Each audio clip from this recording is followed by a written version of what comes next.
If why is the trap that keeps you suckling your pain, then what is the bridge that carries you out of it? The moment you shift from why is this happening to me to what can I do with this, your entire reality begins to change. Because what is not about the past. It's about the present and the future. It forces you to step out of self-pity and into self-responsibility. And responsibility is not about blame, it's about power. Think of it this way. When you ask what, you're giving yourself an entry point into action. What can I do right now is not a question of theory. It's a question of direction. It doesn't demand a perfect solution. It demands movement. It might be small. It might even feel insignificant, but it puts you on the path of creation rather than stagnation. And once you're on that path, momentum takes over. The beauty of what is that? It opens doors that why keeps locked. Ask why, and your brain looks backward, searching for explanations in memories, regrets, or disappointments. Ask what, and suddenly your brain starts scanning the present moment for resources, opportunities, and possibilities. What can I learn from this? What is the next step I can take? What strength can I use right now to move forward? These questions don't trap youth.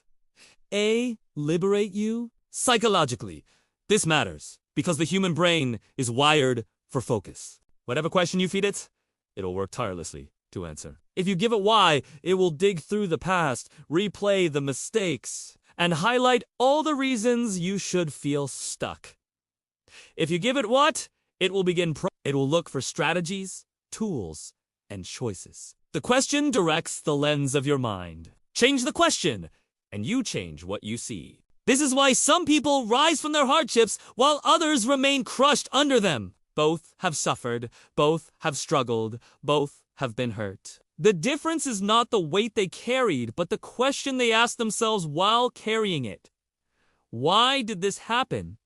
Leads to despair. What can I do with this? Leads to growth. And sometimes the greatest breakthroughs in life come not when you find out why something happened, but when you decide what you're going to do about it. Philosophers have long pointed out that freedom begins with choice. Viktor Frankl, the psychiatrist who survived the concentration camps, once wrote that between stimulus and response, there is a space, and in that space lies our freedom to choose. What lives in that space? It doesn't erase the pain, but it gives you the freedom to decide how to respond to it. You may not control what happened, but you control what happens next. And that what next is where your power lives. Think of any great innovator, leader, or survivor. They didn't waste years drowning in why.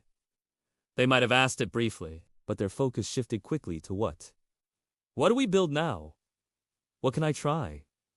What can I change? That's how civilizations advance, how movements were born, how individuals reinvented themselves after loss or failure. Progress belongs to the ones who ask what with courage. The shift to what doesn't just change your actions, it changes your identity. Because the more you practice it, the more you see yourself not as a victim of circumstances, but as an architect of outcomes. You stop seeing problems as walls and start seeing them as raw material. Every setback becomes material for growth. Every challenge, a tool for transformation. That's the power of what it turns obstacles into opportunities. Not because the world changes, but because your perspective does. So, if you want to reclaim control over your life, begin with the simplest shift. Replace why with what. Each time you catch yourself spiraling in thought, drag your mind back to that question. What is one step I can take today? It may not solve everything in an instant, but it will move you forward.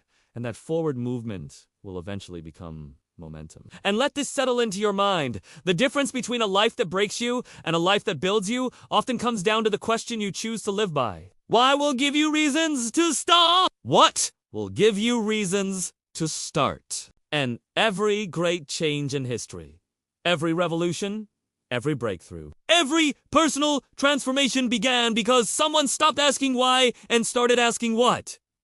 So ask yourself right now, in this very moment, what are you going to do with the life in front of you?